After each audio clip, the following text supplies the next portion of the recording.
so we started out, we talked about accounting principles. Primarily, we talked about ethics, right? And we talked about ethics in terms of confidentiality, integrity, and conflict of interest. And then we shifted gears a little bit, and we talked about the accounting process, and we talked about the accounting life cycle, and we went through all of the 8 steps that a sole proprietorship would go through. I talked briefly that the corporation's life cycle might look a little bit longer in terms of all of the steps that are involved. And then yesterday, we focused in on the financial statements, and we talked about 4 financial statements.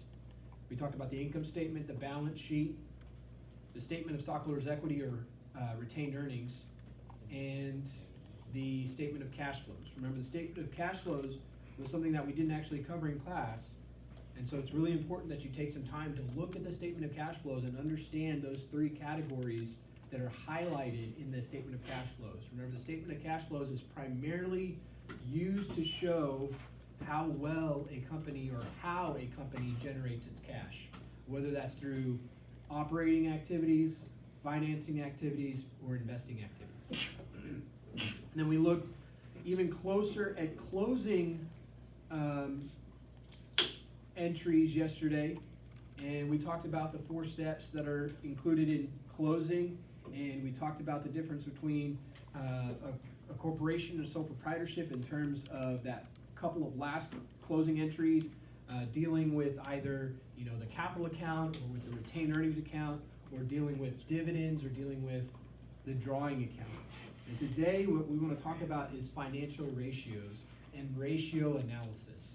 All right, so when we talk about financial accounting, we're talking about the information that outside users primarily use in order to determine or judge the health of the company, right? When we talk about managerial accounting, we're talking about information that's used on the inside by managers and employees to make decisions on the inside.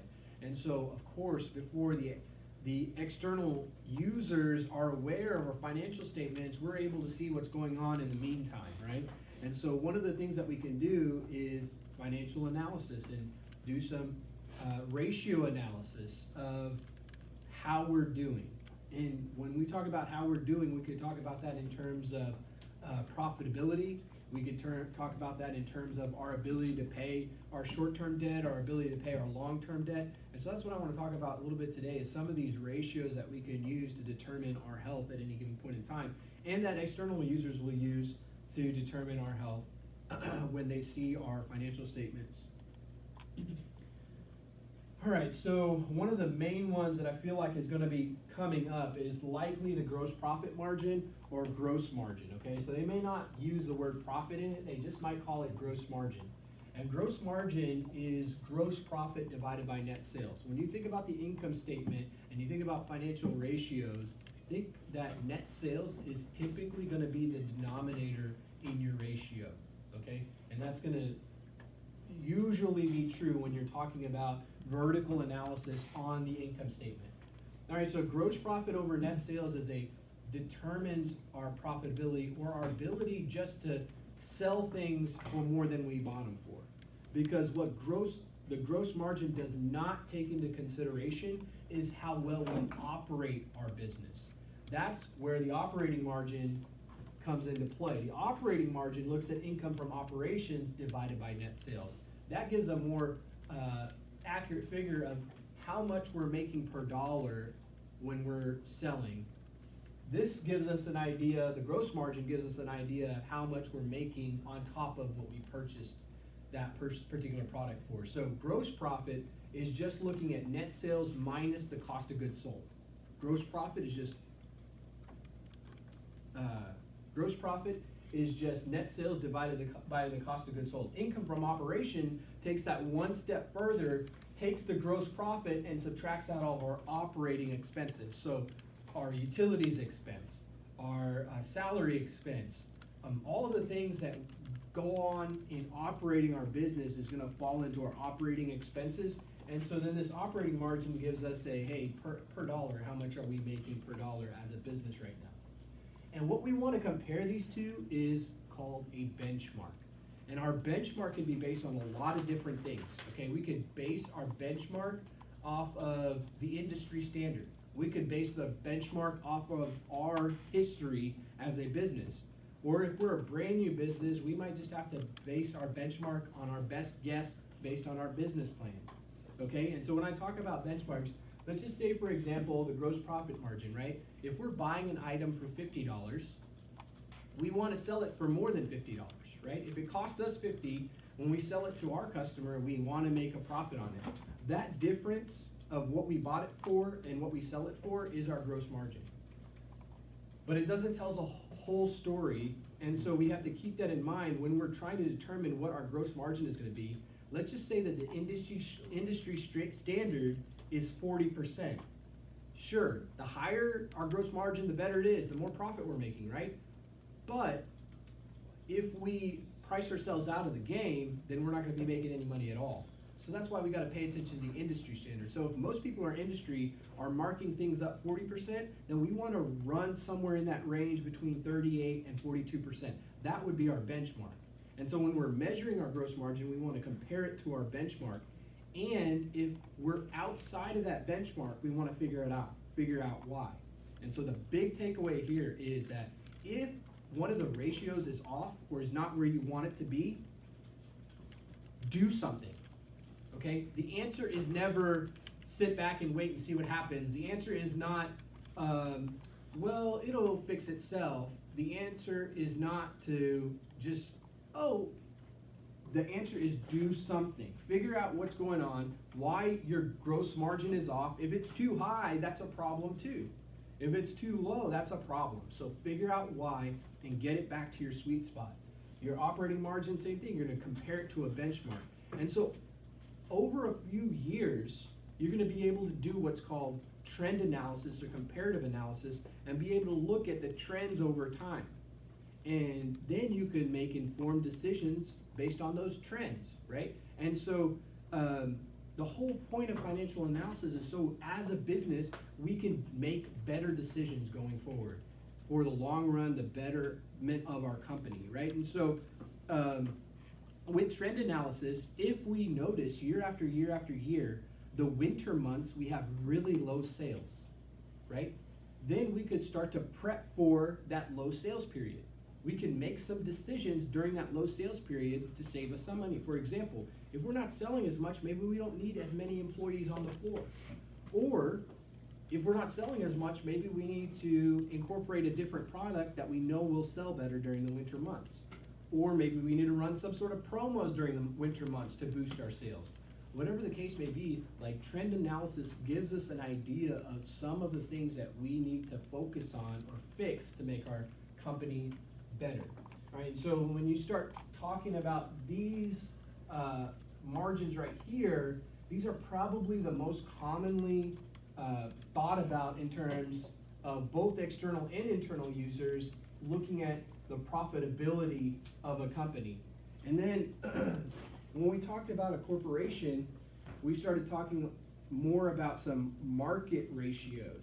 And market ratios measure a corporation's financial performance in relation to the market value of its stock, okay? So some of the things that we talked about in relation to the stock price is earnings per share. Now, the big thing that I want you to remember about earnings per share is that you cannot compare it apples to apples from one corporation to another, okay? Because not all corporations have the same number of shares outstanding, right? And so you can't apples to apples compare EPS from one corporation to another. Now, what you can do with EPS then is do some trend analysis and see how you're trending over time. Dividend yield is a measure of how much you're sharing the wealth with your stockholders, all right? And so for a growth company like a tech startup, you don't want a large dividend yield, right? Those investors want you to reinvest that money instead of sharing the wealth, right? They want you to reinvest that money because they are looking for, with a growth stock, you're looking for an increase in market price per share. You don't really want a dividend every year, right? But with an income stock, you do want a dividend every year. Income stock, those are your big companies. They're like huge warships, right? They're hard to turn.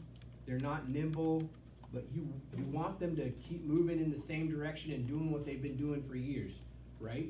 And so you're expecting them to share the wealth and have a dividend. And so growth stocks, you want a low dividend yield. Income stocks, you want a high dividend yield. The price earnings ratio is your market price per share divided by your earnings per share. And income stocks typically have a low price earnings ratio, whereas growth stocks typically have high price earnings ratio. All right, and so I think I've talked about everything that's up, over here. Okay, so some of the ways that you might determine a company's health in terms of being able to pay their short-term and long-term liabilities is the current ratio and the quick ratio. Now, the main difference that I want you to remember between the current ratio and the quick ratio is that the current ratio can be skewed, especially if you're sitting on a lot of dead weight inventory. Because inventory is going to be included in this current assets, right? So it can skew this number significantly if you're just sitting on a bunch of unmoving inventory. And that's where the quick ratio does better, is because the quick ratio is only going to look at cash and cash equivalents when you're talking about quick assets. And so this is going to give a more clear picture of a company's ability to pay their short-term debts. Now, if these are ever out of whack and they're not reaching your benchmarks, that's a huge concern, because you're talking about being able to pay your short-term liabilities when you're talking about your solvency ratios or your debt ratios in terms of your ability to pay your debts when they come due. All right, so there's just a real broad stroke. This is not even getting into the nitty-gritty of what you can do with your financial statements in terms of financial analysis or ratio analysis to see the health of a company, to start making decisions of what you need to be doing differently or focus on. But just, I wanted to, point a couple of these things out. I don't expect them to get into too much detail on these, but you need to have an overarching idea that, hey, these are profitability ratios. Hey, these are solvency ratios. These are market ratios, right? And understanding, like, at the very, very basic minimum, that your gross profit is your net sales minus your cost of goods sold. So gross means before things are taken out of it. Then income from operations takes the gross profit and takes the things out of it, the operating expenses. All right, so the last thing that I want to talk about today is payroll. And I want you to, big takeaway, same kind of concept, is gross payroll is what your employees have earned. All right, it's not necessarily what you paid your employees though, because before you cut that check to that employee's bank account, you have to take out the deductions, right? There's things that you have to withhold from that check. And so your net payroll is what is actually the cash going in to your employee's checking account, okay? So gross payroll is what your employees has earned. So basically their salary or their hourly times the number of hours that they've worked, that's their gross payroll. Net payroll is after you've taken out all of the deductions, whether that's mandatory Social Security and Medicare, or if that's voluntary, like things like health plans or 401k plans. Once you've taken all of those things out, what's left over is the net pay. All right, you can stop the